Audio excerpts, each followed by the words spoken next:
여러분, 혹시 누군가에게 기쁜 소식을 전했다가 오히려 차가운 반응에 당황했던 적 없으신가요? 믿었던 친구에게 속마음을 털어놓았는데 그 말이 비수가 되어 돌아온 경험은 없으신가요?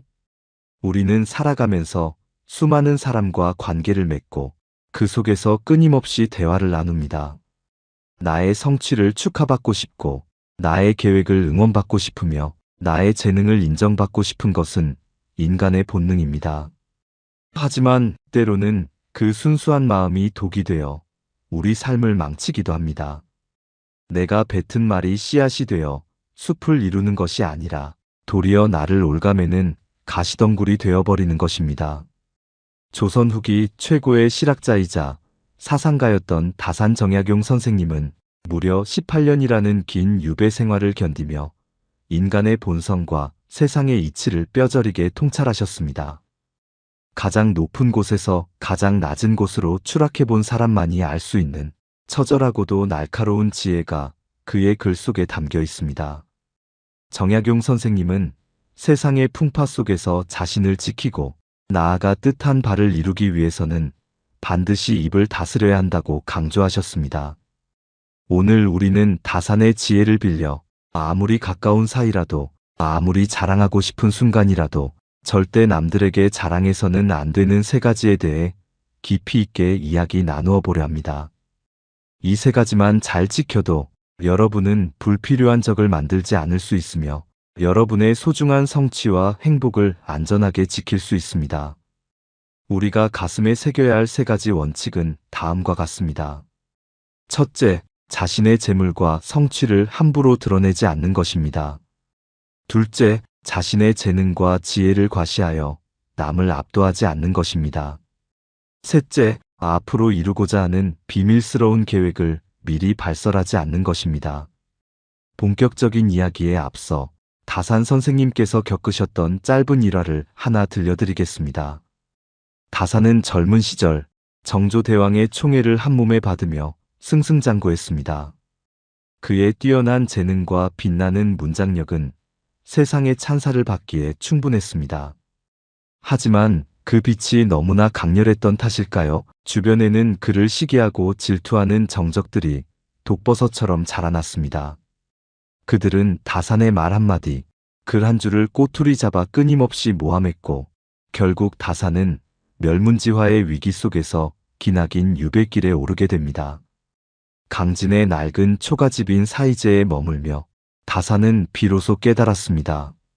자신의 재능을 감추지 않고 드러냈던 것이 마치 날카로운 칼날을 휘두르며 걷는 것과 같았음을 말입니다. 그리고 아들에게 보내는 편지에 이렇게 적었습니다. 재난을 피하는 가장 좋은 방법은 입을 다무는 것이다. 자, 그렇다면 우리는 이 냉혹한 세상에서 어떻게 처신해야 할까요? 다산 정약용 선생님의 가르침을 통해 하나씩 짚어보겠습니다. 첫째, 자신의 재물과 성취를 함부로 자랑하지 않는 태도입니다. 우리는 흔히 좋은 일이 생기면 가장 가까운 사람에게 알리고 싶어 합니다.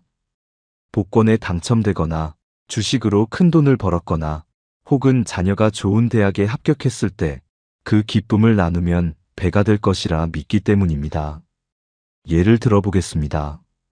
오랜 시간 빚에 시달리던 김철수 씨가 있습니다.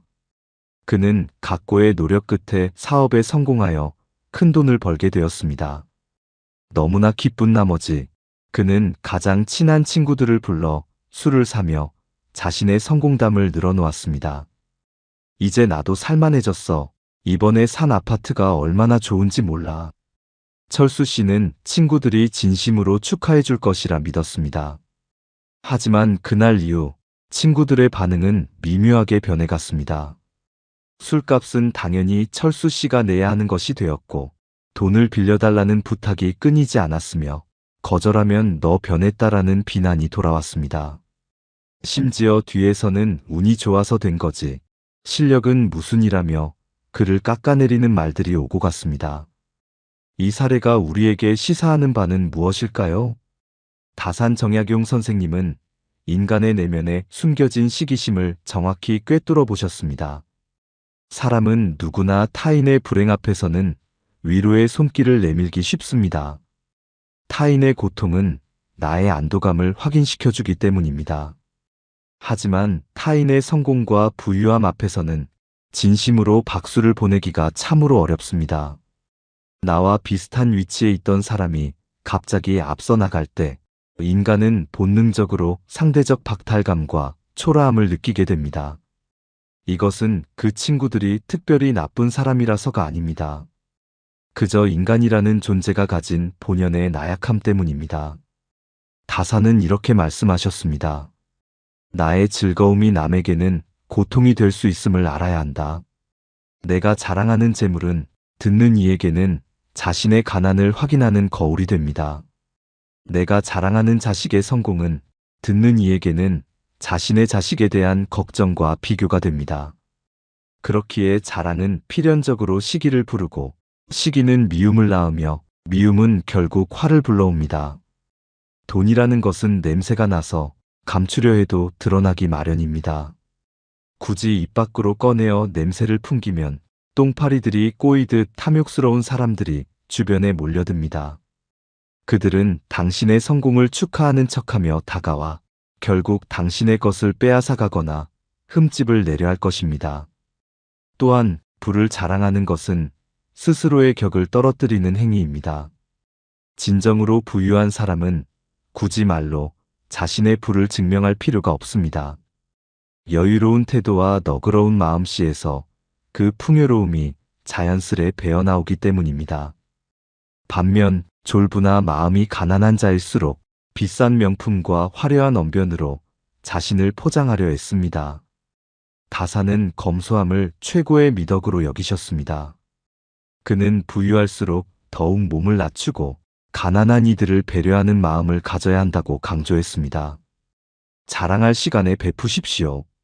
말로 떠벌릴 시간에 조용히 지갑을 열어 밥을 사십시오. 내가 가진 것을 입으로 자랑하면 질투를 사지만 행동으로 베풀면 존경을 삽니다. 이것이 바로 부를 지키고 사람을 잃지 않는 지혜입니다. 그러므로 여러분, 통장 잔고가 늘어날수록 입은 무거워져야 합니다. 좋은 일이 생겼을 때 그 기쁨을 만천하에 알리고 싶은 충동을 억누르십시오. 그 에너지를 내면으로 돌려 나 자신을 더욱 단단하게 만드는 데 쓰십시오. 굳이 말하지 않아도 시간이 지나면 여러분의 성취는 은은한 향기처럼 퍼져나가게 될 것입니다. 그때 받는 인정이야말로 진정한 명예이며 누구도 깎아내릴 수 없는 진짜 성공입니다. 둘째, 자신의 재능과 지혜를 과시하여 남을 압도하지 않는 태도입니다. 현대 사회는 자기 PR의 시대라고들 합니다. 자신의 능력을 적극적으로 알리고 포장하는 것이 미덕처럼 여겨집니다. 하지만 인간관계의 본질적인 측면에서 볼 때 지나친 재능의 과시는 여전히 위험한 불장난과 같습니다. 회사 생활을 예로 들어보겠습니다. 신입사원 이영애 씨는 업무 능력이 매우 뛰어납니다. 선배들이 며칠 걸려 할 일을 단 몇 시간 만에 해치우고 회의 시간마다 날카로운 지적과 창의적인 아이디어를 쏟아냅니다. 영애 씨는 자신의 유능함을 인정받고 싶어 이건 이렇게 하면 쉬운데 왜 다들 어렵게 하시는지 모르겠어요 라며 가볍게 말하곤 합니다. 그녀의 의도는 악의가 없었을지 모릅니다. 하지만 결과는 참혹했습니다. 동료들은 그녀를 잘난 척하는 사람이라며 따돌리기 시작했고 상사는 자신의 무능함이 드러날까 두려워 그녀에게 중요한 업무를 맡기지 않았습니다. 결국 영애 씨는 뛰어난 재능을 가졌음에도 불구하고 조직에서 고립되어 제 뜻을 펼치지 못하게 되었습니다. 다산 정약용 선생님의 삶이 바로 이 원칙의 가장 강력한 증거입니다. 다산은 당대 최고의 천재였습니다. 그의 지식은 유학 경전부터 과학, 의학, 법학에 이르기까지 미치지 않는 곳이 없었습니다. 하지만 그 뛰어남은 양날의 검이었습니다. 그의 날카로운 논리는 상대방을 베었고 그의 빛나는 식견은 다른 신하들을 그림자로 만들었습니다. 다산은 훗날 유배지에서 자신을 돌아보며 뼈저린 후회를 남겼습니다. 나의 재주가 남보다 뛰어남을 믿고 남을 업신여기거나 가르치려 들었던 것이 나의 가장 큰 죄다. 재능을 드러내는 것은 마치 주머니 속에 든 송곳과 같습니다. 아무리 감추려 해도 뾰족한 끝이 삐져나와 남을 찌르게 됩니다. 사람들은 자신보다 뛰어난 사람을 동경하면서도 동시에 깊은 열등감을 느낍니다. 특히 그 뛰어난 사람이 겸손하지 않고 오만하다면 그 열등감은 곧바로 적개심으로 바뀝니다. 저 사람은 나를 무시해. 저 사람 앞에서는 내가 바보가 된 기분이야.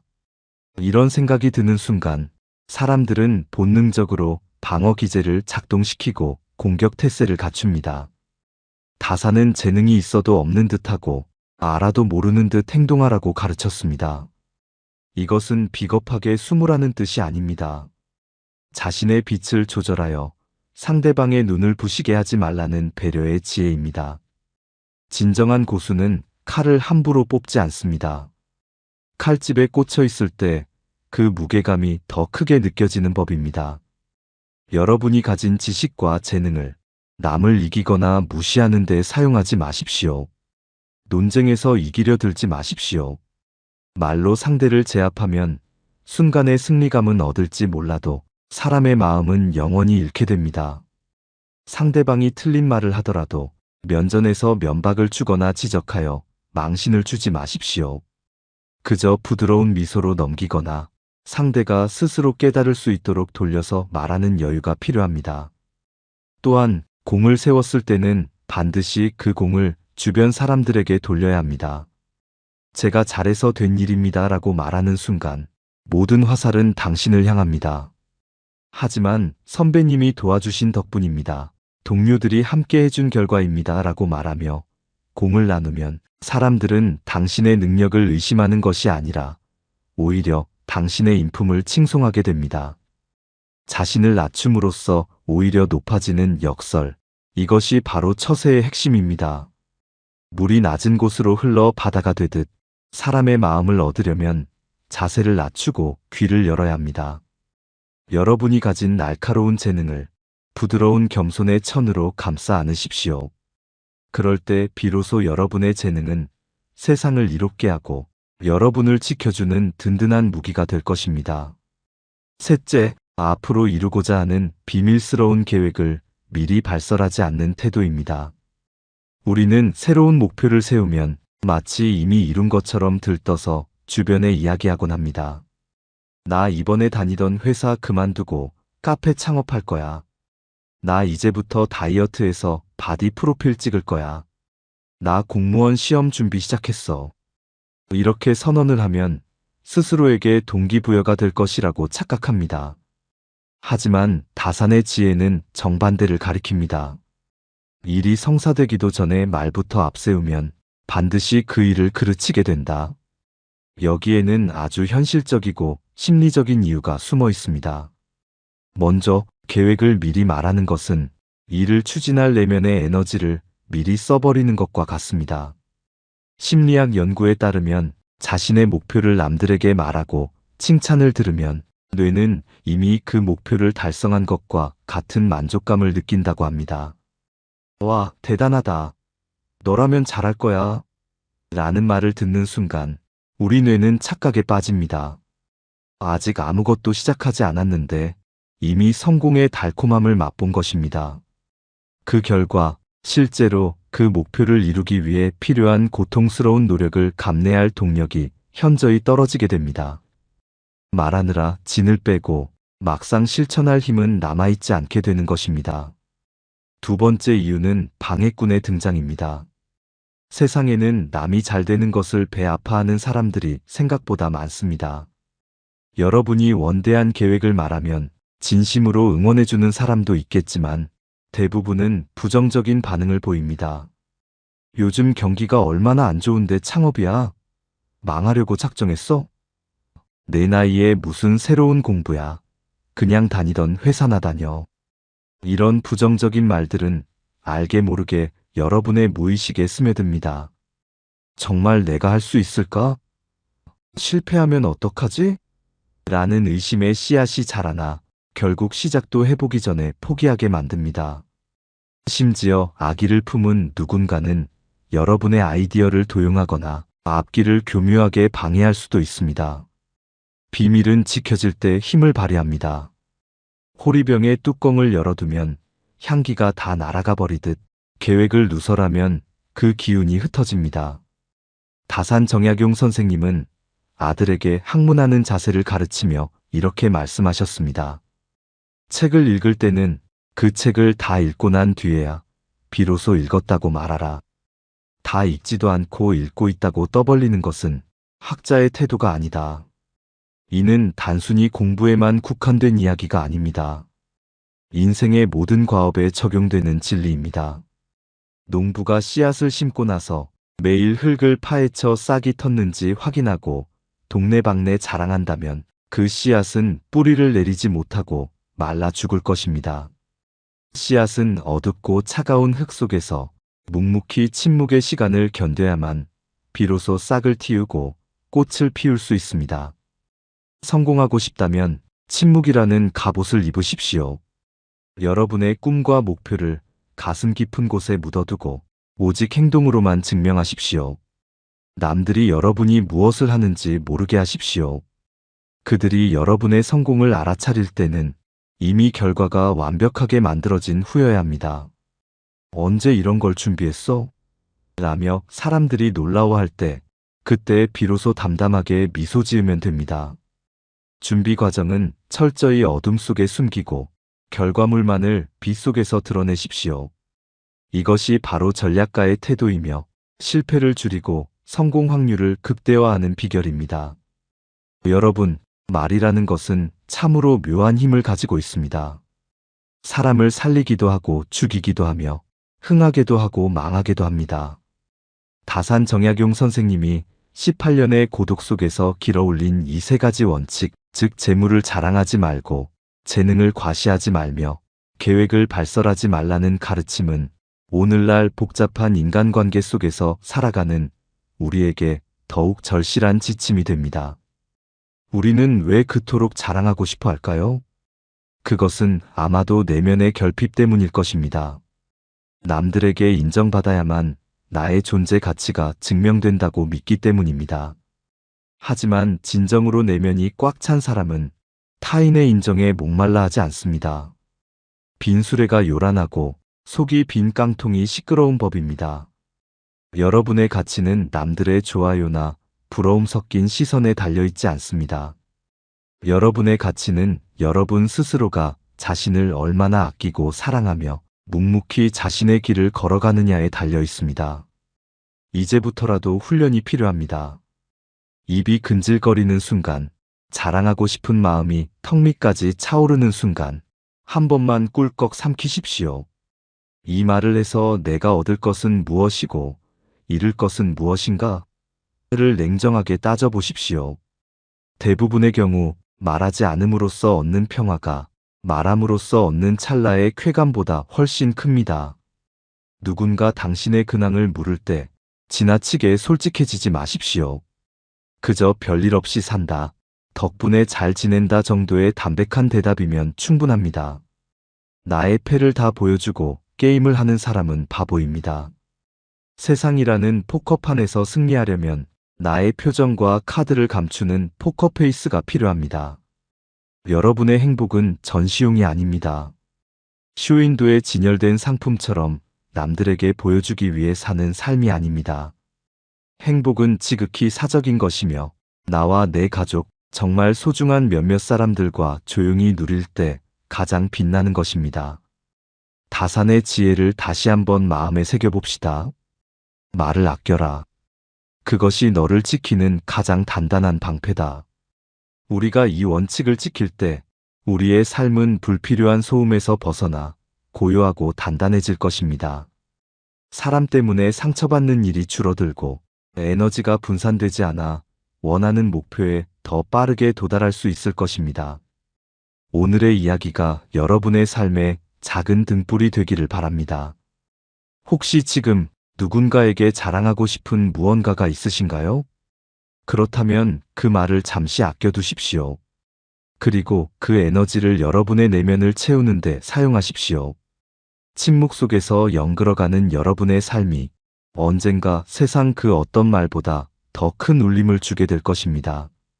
오늘 함께 나눈 다산정약용 선생님의 지혜가 여러분의 마음밭에 단단히 뿌리내리길 소망합니다. 세상의 시끄러움 속에서도 나만의 고유한 중심을 잡고 살아가는 여러분을 응원합니다. 여러분의 지혜로운 침묵이 더 큰 성공과 평화를 가져다 줄 것임을 믿어 의심치 않습니다. 오늘 이야기가 여러분의 마음에 작은 울림을 주었다면 구독과 좋아요로 함께 해주세요. 여러분의 소중한 관심이 더 깊은 지혜를 길어올리는 힘이 됩니다. 감사합니다. 깨달음의 광장이었습니다.